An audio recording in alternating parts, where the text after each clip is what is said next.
Good evening everyone. তো দেখো আজকে সন্ধেবেলাতে আমাদের সব একদম টিফিন নয়, সো এটা একটা পিকনিকের মতনই সবাই মিলে টাকা দিয়ে এনে দোকানে বসেই খাওয়া দাওয়া হচ্ছে। আর আমরা এখানে আমরা এই কজনই সবাই সবসময় দোকানেতে থাকি, আমি, সঞ্চয়িতা, তৃষা, পিউ, সবাই মিলে এখানে বসে এখানে খাওয়া দাওয়া হচ্ছে। আর এই ভয়েস ওভারটা দিচ্ছি একটাই কারণে, কারণ এই যে কথাগুলো যদি শোনো না, মানে ইউটিউব থেকে হয়তো আমার চ্যানেলটাকে পুরো বেরেই করে দেবে, খিস্তি ছাড়া এখানে কিছুই নেই, ঠিক আছে? সো ওই জন্য আজকে ভয়েস ওভারটা দিয়ে দিচ্ছি।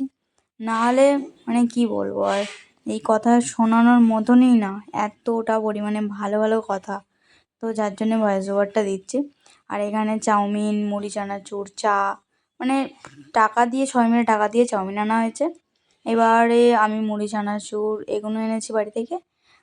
আর তারপর সঞ্চয়িতা চা করে নিয়ে এসছে, সঞ্চয়িতার বিশাল সুন্দর একটা চা করে, তো সঞ্চয়িতা চা করে নিয়ে এসছে। আর বিস্কুট এনেছে তৃষা।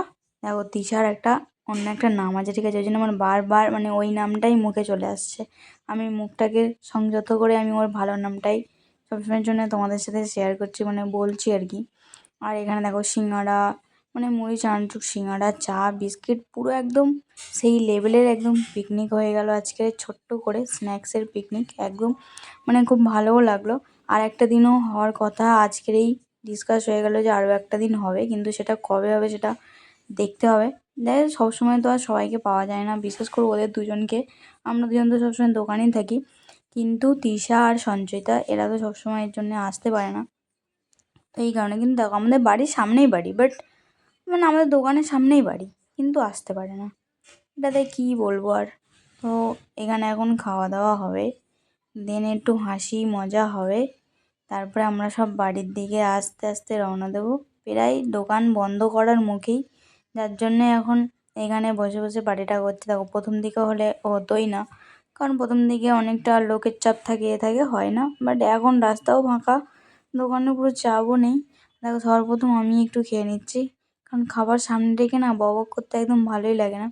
সো ওই জন্য ওদের সাথে কথাও বলছি আর এখানে খেয়েও নিচ্ছে। আর সঞ্চিতা বলছে দাঁড়া আমি একটু মুড়িটাকে মাখিয়ে নিই, ওই জন্য ও একটু মুড়িটা মাখিয়ে নিচ্ছে। আর দেখো আমাদের ম্যাডাম, ও সবসময়ের জন্য চেয়ারেতেই বসে থাকে, এই যে এটাকে পুরো চেয়ারে বসিয়েছি আজকে। মানে ওকে নিয়ে একটা টোল হচ্ছিলো জাস্ট, মানে সেটা তোমরা আস্তে আস্তে তোমরা দেখতেই পাবে। ভিডিওটা প্রথম থেকে শেষ পর্যন্ত দেখো, আরও কি করি না করি, কি করেছি সেটাও তোমরা ঠিক দেখতে পেয়ে যাবে। সো ভিডিওটা প্রথম থেকে শেষ পর্যন্ত তোমাদেরকে দেখতে হবে। আর দেখো এদের ফোন ছাড়া তো কিছুই নেই, মানে 24 ঘন্টা ফোন আর ফোন। তো চলো ভিডিওটা ফোন থেকে শেষ পর্যন্ত তোমরা দেখতে থাকো। বল ভুলি বেকআপ হয়ে গেছে না বেকআপ হয়েছে? হ্যাঁ, নতুন একটা এক্সট্রা, ওই পুরাতনটা বেকআপ হয়ে গেছে, যার জন্য ভুলে আছে খাচ্ছা। মা গো ব্রেকআপে এত কিছু খাওয়া দাওয়া না, আজ ডুলে 100 ঘন্টা বেকআপ হোক আমার কেন আশীর্বাদ করো তোমরাও, মাথা পেতে দিলাম। এই হাতে দেবো, নামাতে দেবো। দেখো এর মধ্যে ঢালতে না ঢালতে সব শেষ। এই কারো কাপ শেষ নয়, মুড়ির বাটি এতটা ছিল, এতটা হয়ে গেছে। মোটে না ফটো তোলা আছে, কতটাই ছিল ঢুলি। চা খাচ্ছি এর পেটে কি আছে? এত কিছু খাওয়ার পরে এখনো বলছি কি খাস্তা খাবো। ইয়ারে আমরা খাবো, ওরা গন্ধ শুকবে, শুকার পিছন দিয়ে গালে পড়বে। খাবো না, দেখ এক প্যাকেট বিস্কুট কতটা ছিল, অর্ধেক বিস্কুট ছিল, অর্ধেক বিস্কুট ছিল, তাও এ দেখ পেট না আমাদের ভুঁড়ি। আমি এরে বললাম কি বিস্কুটটা নিয়ে বাড়ি চলে যাও, অর্ধেকের বেশি রয়েছে।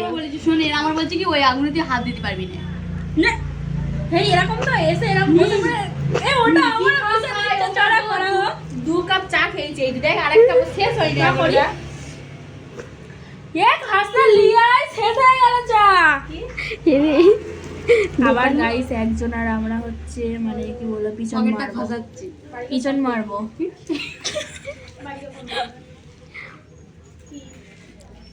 সাধু তোর পেটে কি আছে ভাই?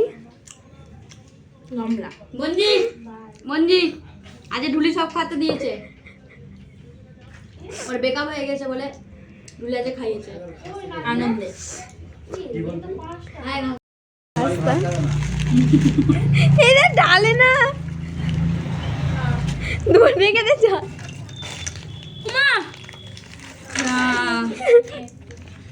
গেলে এবার দুজনে আজকের উঠতে পারবি? ও উঠতে পারবে না, পূজা উঠতে পারবে না, আমি উঠতে পারবো।